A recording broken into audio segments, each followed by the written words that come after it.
Welcome to the Embedded Peer Mentor Training. On behalf of Colonel Kaysen, I want to thank your time and energy to become an Embedded Peer Mentor for the 193rd.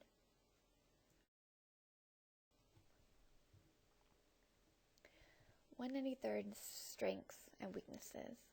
There are many strengths and weaknesses that we have seen among members of the 193rd, such as being physically fit, intelligent, resilient, as well as having a strong sense of community. So why do you think we care about the strengths and the weaknesses of the 193rd, and how can those strengths and weaknesses benefit the peer network? Well, for one, we can use strengths to help in a mentoring situation. For example, if a person is resilient, we can use the resilience to help them figure out solutions to their own problems. In addition, we can use weaknesses as a guidance for helping us recognize red flags and warning signs within an individual. As you can see here, mentors can and will have many roles and responsibilities. Being present and available is key to being a peer mentor. Active listening shows that you're interested and that you care. Be familiar with your available resources as well. Once you have the mentee's permission, make a call to a resource for them and make sure that resource is ready and available for a warm handoff. Follow up with the mentee to make sure the resource was a good fit and to further develop trust with the mentee. Do your best to stay within boundaries of the program. You want to be helpful, but be aware of your limitations within the program. Attend meetings such as supervision. This is where you will find information, resources, and first-hand experience from others, and most importantly, make sure. These are some of the limitations of being a peer mentor. Realize that you have boundaries within the program and know your limits. Don't offer medical advice. You are not a qualified counselor. So if you get into some pretty deep conversations, make sure you refer out, but still keep in contact with your mentee. Don't get involved in any active chain of command issues. Never be the sole point of contact on any issue. Always involve either me, the peer network coordinator, or an outside resource. Never discuss or gossip about a mentee's situation. You never know who may piece together someone's situation. And as a mentor, you have a confidentiality expectation within the boundaries of the program. Don't visit the mentee's home, give rides, or do personal favors, and make sure you know your approved resources so you can help make that warm handoff go as smoothly as possible. All right, next we will talk about boundaries. Role boundaries define a professional relationship. When a mentor and a mentee have a connection outside of the mentoring relationship, dual roles can be present. Both the mentor and the mentee must have a clear understanding of those roles and what hat they are wearing during each interaction. So what exactly is a boundary? Well, as you can see here, a boundary is a protective barrier that helps keep us safe. And who needs these boundaries? Well, all of us can benefit from having healthy boundaries in most of our relationships. But it's especially important to have a boundary in a mentoring relationship. Well, setting boundaries helps to establish and nurture trust within your relationship with the mentee. Boundaries are also a way for the mentee to feel safe and protected, as well as providing a model for what healthy relationships can be like. That's why it's for you and your mentee to discuss and agree together upon appropriate and firm boundaries within your relationship. While some of you may feel that setting boundaries will make you seem insensitive or even controlling, keep in mind that when boundaries are set too loosely or casually, they may be misinterpreted, which could lead to results for both you and your mentee. At the same time, bear in mind that when boundaries are too rigid, they can also undermine the process of building the trust needed in your mentoring relationship.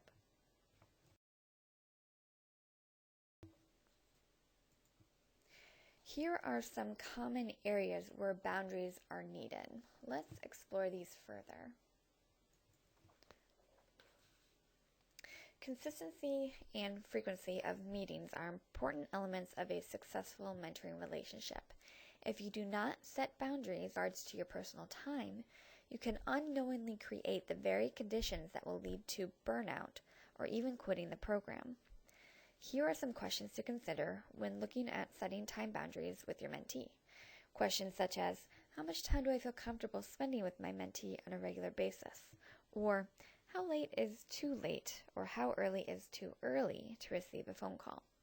Questions like these can help you identify boundaries that you are comfortable setting with your mentee.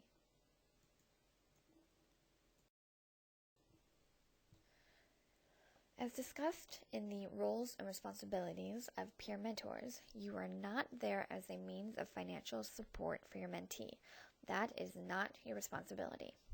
If you do planned activities with your mentee, remember to keep them simple and reasonable.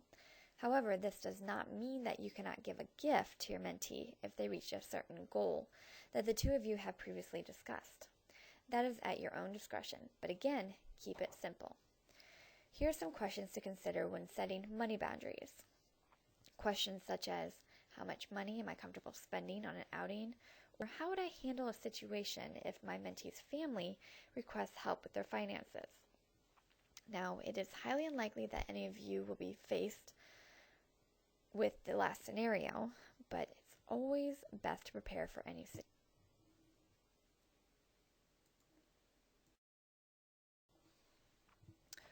When it comes to self-disclosure, be careful not to burden the mentee with your own life problems. Whatever is going on in your own life should stay separate from your relationship with your mentee. Don't shut down communication by talking about your own personal experiences. When faced with this kind of situation, listen to what your mentee has to say. They may not necessarily be looking for whether or not you two have had the similar experience. Sometimes they may just need an outlet to talk about difficulties in their own lives. Do not disclose to your mentee any information that may be considered inappropriate. If you have difficulty deciding if the information is appropriate, more than likely you should not be telling your mentee about it. So when in doubt, stay silent. If needed, change the subject of the conversation, or simply tell the mentee that the topic should not be under discussion, and the two of you have more important things to talk about.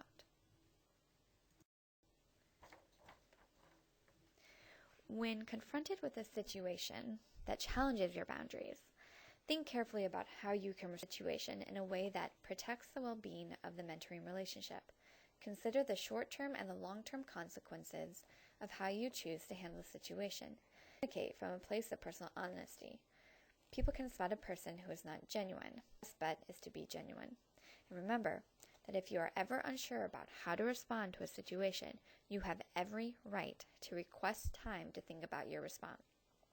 It is best to set boundaries of your relationship from the very start. However, this does not mean you aren't allowed to make adjustments to the relationship as most importantly, remember, you are not alone. If you are still confused about how to handle a situation, you can always come to me for support. Let's take a look at some examples where boundaries may need to be set in a peer-to-peer mentoring relationship. Listen to each and think about how you would respond to each scenario.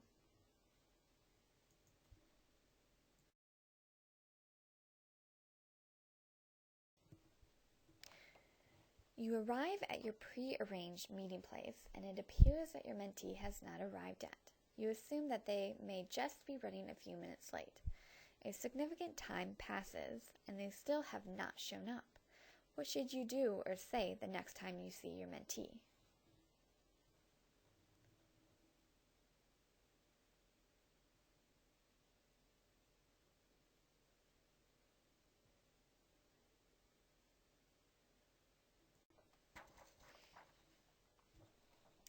You have been matched with your mentee for a few months now. One afternoon, your mentee asked if you experimented with drugs before. What do you say? How would you respond to this scenario?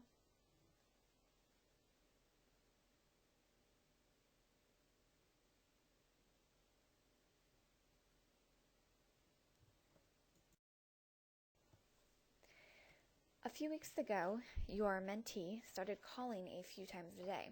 You are excited that she likes you so much and wants your advice, but you are starting to feel a bit uncomfortable with how much she is reaching out to you. What should you do?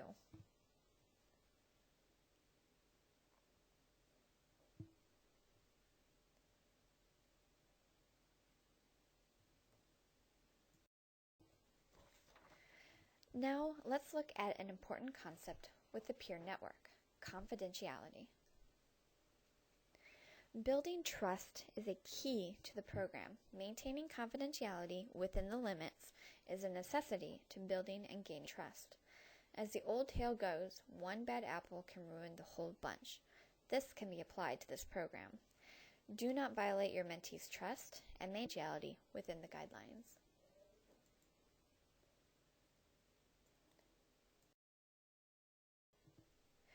Here is where confidentiality does not apply. If you know or suspect any of these behaviors, follow your risk guidelines, which I'll talk about in a few minutes. As you talk to your mentee, listen for these red flag concerns. Ask open-ended questions to gather more defining information. Be with these concerns so you can readily recognize red flags. If you notice any red flags, don't be afraid to ask more questions. Become familiar with the flags and know your emergency response protocols. Don't be afraid to ask for help. Here is the 193rd's emergency response protocol. If the person is in imminent danger of hurting themselves or others, first thing first would be to call either the local authorities, 911 forces, depending on where you are at. Next step would be to contact me. I will contact the correct commanders. If you suspect child abuse, domestic abuse, or elder abuse, contact the abuse hotline for the state that the person is in, and then contact me to let me know that the report has been made. If you have any questions about the emergency response protocol, please let me know, and I'll do my best to answer them.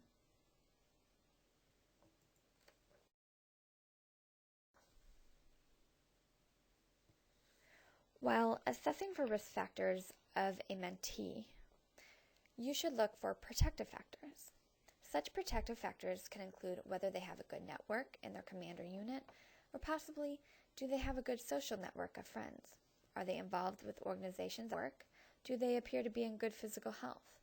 What do they do for fun and or relaxation? Do they seem to have a good confidence level and a sense of humor? Use these protective factors to help the mentee gain strength and resilience. We all know that there are some barriers to care that the individuals who are in the 193rd experience. Such barriers include mental health stigma, not knowing the resources or knowing all of the resources, not being able to recognize problems, feeling isolated, having too much pride, having privacy, trust issues, or having that thought of, you don't know what I'm going through. Let's work together to mitigate these barriers and help close the gap between individuals who care and individuals who get to care. Let's move on to the peer network model. The model that we are using for the peer network is the reciprocal peer support model developed by Rutgers University. This model supports choice, shares hope, and focuses on the person and not the problem. Within this model, mentors are respectful towards their mentees. They are also empathetic and open-minded when talking with their mentees. And the relationships between mentors and mentees are honest, direct, mutual, and reciprocal, meaning that you aren't doing all the talking. Reciprocal support builds a connection with someone who's been through the same type of experiences you have. It gives you the same type of situation. If a mentor sought out help through a resource with positive results, our hopes are that it would reduce the stigma for the mentee to be open to those resources. Some common themes in the reciprocal peer support model are that it is a peer-centered concept. It emphasizes strength. It creates confidentiality within the relationship. It informs network development and identifies gaps and needs. And it also encourages treatment.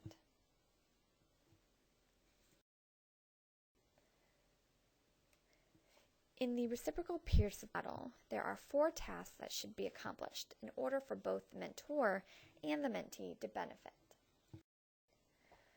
Task 1 starts with establishing a relationship. Core of the helping process is developing and maintaining a positive relationship between the helper and the person who is being helped.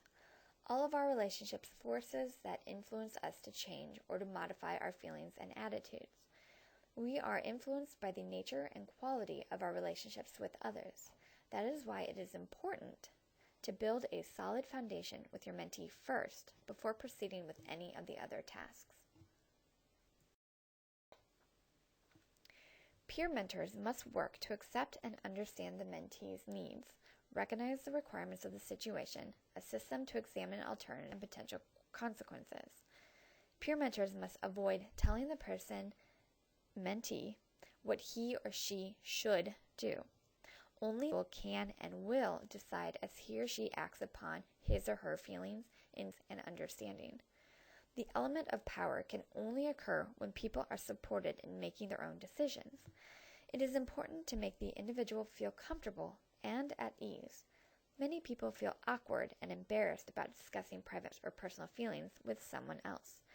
Allow them to engage in small talk for a brief period of time to help set them at ease. You can then direct them to the matter at hand once they feel a level of comfort.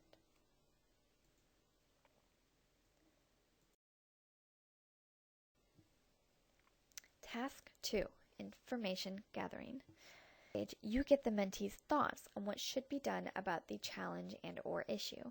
This is in keeping with the goal of helping them find their own solution. Remember, we discussed earlier that the element of empowerment occurs when people are supported in making their own decisions.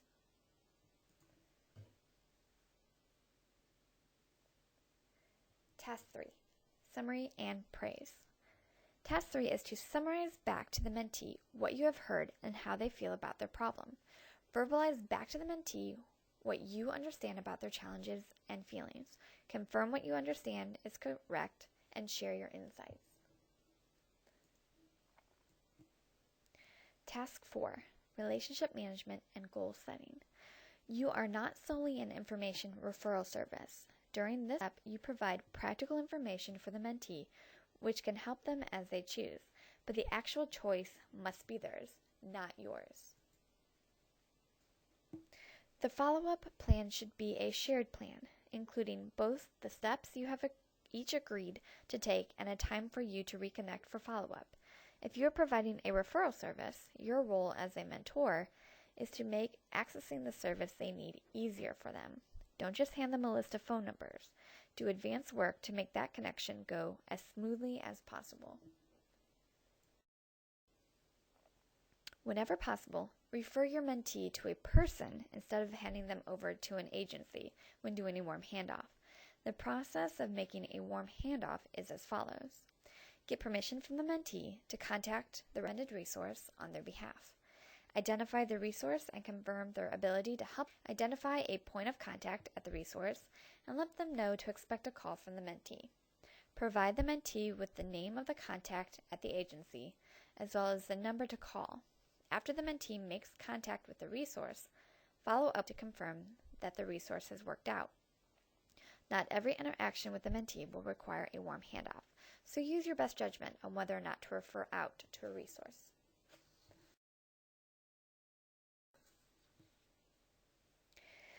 These are some foundational skills that the peer mentors need in order to benefit from this program. Understand the peer support model. Be present and be respectful. Recognize how far you and your mentee have come. Believe and live human resiliency. Realize and recognize courage and strength in help seeking. Empowerment and personal responsibility go hand in hand. Ask open-ended questions to foster conversation. Caring for others may have brought mentors to volunteer, but it must be paired with knowing enough to make it functional. Your role as an embedded peer mentor is to partner with the mentee.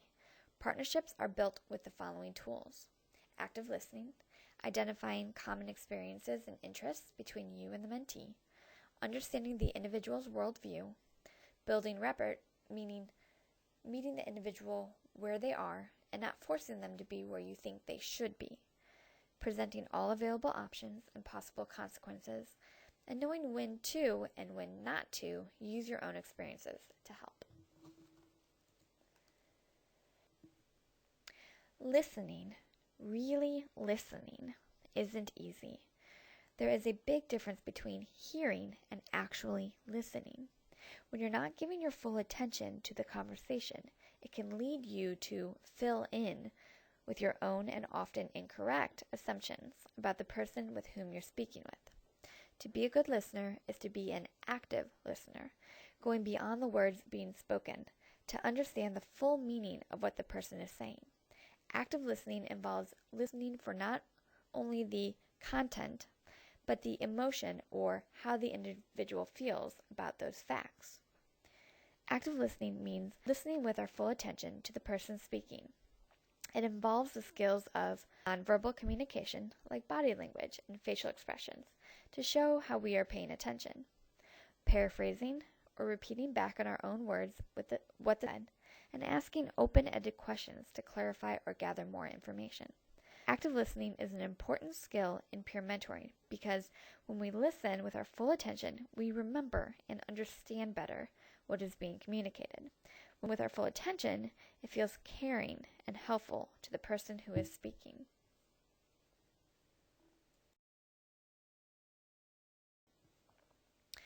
Paraphrasing, or reflective listening, combines effective listening skills with empathy. It lets the mentee know that you are listening and want to understand, and that you care about them in a non-judgmental way. Here are some lead-ins that will help you paraphrase what the individual is saying. Lead-in such, "Did you say?" Or, "So I think you said," or, "Okay, let me see if I got what you said."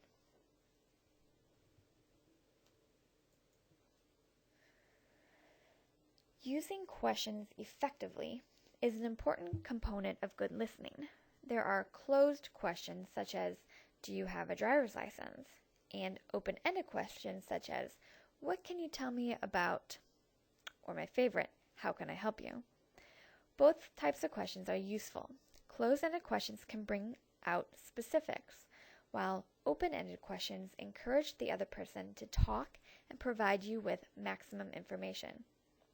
Confrontation skills are useful to point out incongruence or mixed messages, such as two statements, or what is said and what is actually being done.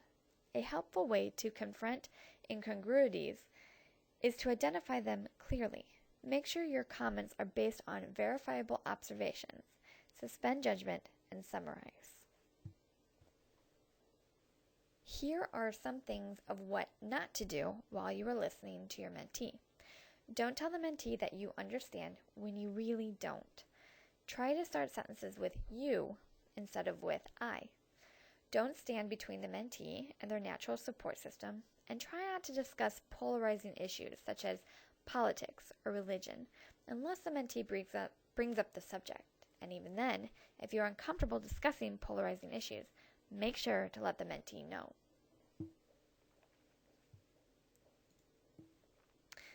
Mentors will use the data sheet on the next page to document with their mentees and track progress. Some things that will need to be documented will be number of mentees you're seeing, demographics of mentees, reason for seeing the mentee, etc.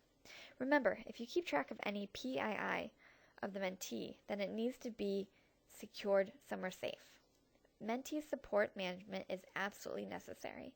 It is how Congress will see that this program is working. Supervision. We will have either weekly or bi-monthly scheduled meetings with me when you are working with mentees. These meetings can be in person or by telephone or by Google Hangout. Also, consultation.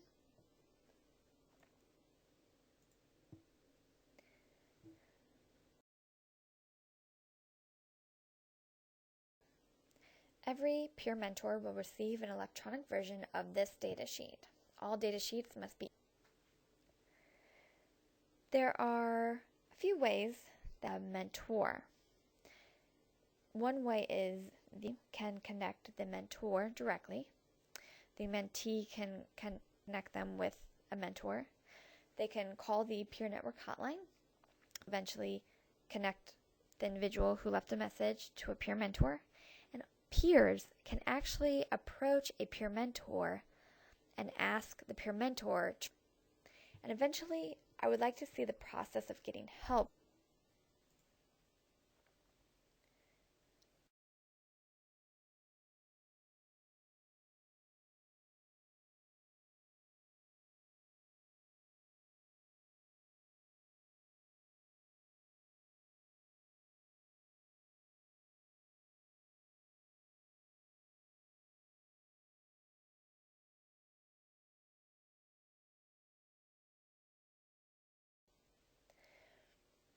I'm hoping that once the peer network gets going, this is where it's contact, since they will be more familiar with their peer mentors.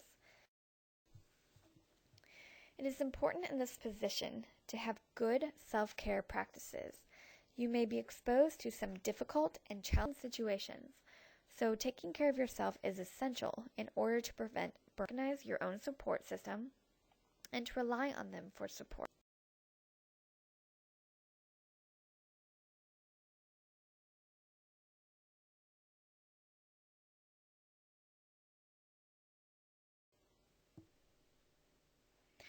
Know your resources on all levels. You have received a resource book, Resources Within Pennsylvania. Make sure you refer to those resources when you are referring.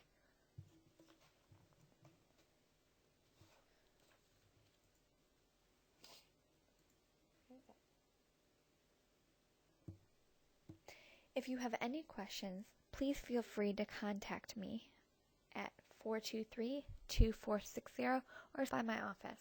I'd be happy to answer any questions that you may have.